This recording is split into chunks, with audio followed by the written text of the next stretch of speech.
Treat a patient who's a tight asthmatic. Well, basically, I would start off by saying the best way to treat a person who's having a difficult time breathing and has a history of asthma and has bronchospasm is provide basic life support before advanced life support. Basic life support entails give oxygen. Basic life support entails use their asthma pump or assist them with using their asthma pump, better said, and maybe even a nebulized treatment of albuterol. If that doesn't help and you're a paramedic or advanced life support is within your scope of practice, that entails the administration of mag sulfate, that entails the administration of Solimedrol or steroid derivative, that entails epinephrine intramuscular injection of a high dose 1 to 1,000, and even intubation or CPAP. So being that you have so many options, sometimes a lot of paramedic students are confused as to what's the best way to approach a patient who's a tight asthmatic.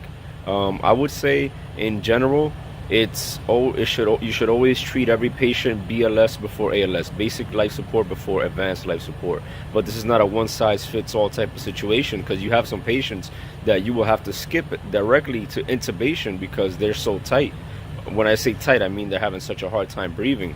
But the way I usually do it is I put on a nebulizer with a combination of albuterol and ipratropium. And before I do that, I practice the 6 patient rights: right patient, right medication, right documentation, right time, right dosage, and or etc. Sorry, thought I heard somebody walking behind me. After I give that, I'll continue to assess their lung sounds to see whether or not they're improving. I'll check their pulse oximeter to see if it's improving. If it's not improving, then you have the option to give the intramuscular or IV route Solimedrol, which is a steroid.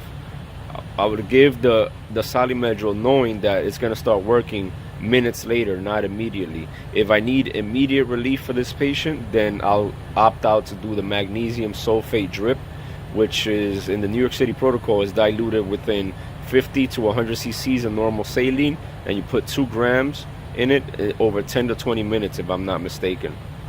So after you administer this, if the patient's still not responding, like you got them on the nebulizer. By the way, you put the nebulizer and you hook it up to a non-rebreather. That way they don't have to worry about holding it. You put it on non-rebreather and it's just on constantly. Afterwards, if you have them on the non-rebreather, you gave them a combination of albuterol and ipratropium, and it's helping but not enough. You gave them you started an IV, you gave them the Solimedrol. Remember, the Solimedrol is not going to work immediately, it's going to work eventually though. And then you give them the max sulfate, and they still have no relief, then I would use the epinephrine 0.3 milligrams. 0.3 milligrams, 0.3 milligrams of epinephrine could be given every 20 minutes. But be careful with it because it's a strong medication. It's very concentrated. So when you give it, don't just give it out like it's government cheese. You know what I mean? Just use it when necessary. Because remember, just because you could doesn't mean you should in medicine. All right. The next thing I would say is once you give the epi, you give the nebulizer. If all these things don't work, you have the option to put the person on CPAP. And if the person becomes combative, they're claustrophobic, then you have the option to intubate if the person goes into respiratory arrest or is in imminent respiratory arrest. But by this time, if you do your things efficiently and you remember that you have to transport this patient expeditiously, then by that time you should hopefully be at the hospital or near the hospital, at least in the New York City area. So once again, BLS before ALS, start with the nebulizer. If you need immediate treatment, remember that the magnesium sulfate is a smooth muscle relaxant, and it's via the IV route. It's going to work faster than intramuscular Solimedrol, for example.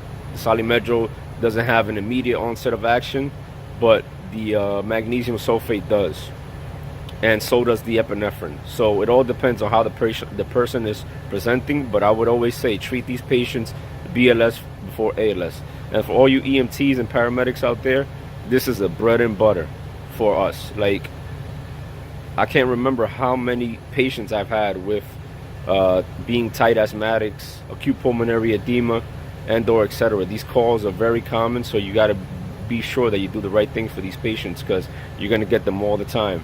And I would say this is a general outline, and I hope it helps. All right, any questions, leave your comments down below. I'm more than happy to share my experience with you guys. Make sure you subscribe, make sure you like it, and please share this with anybody that you think could benefit from it. All right, guys, Happy New Year. Peace.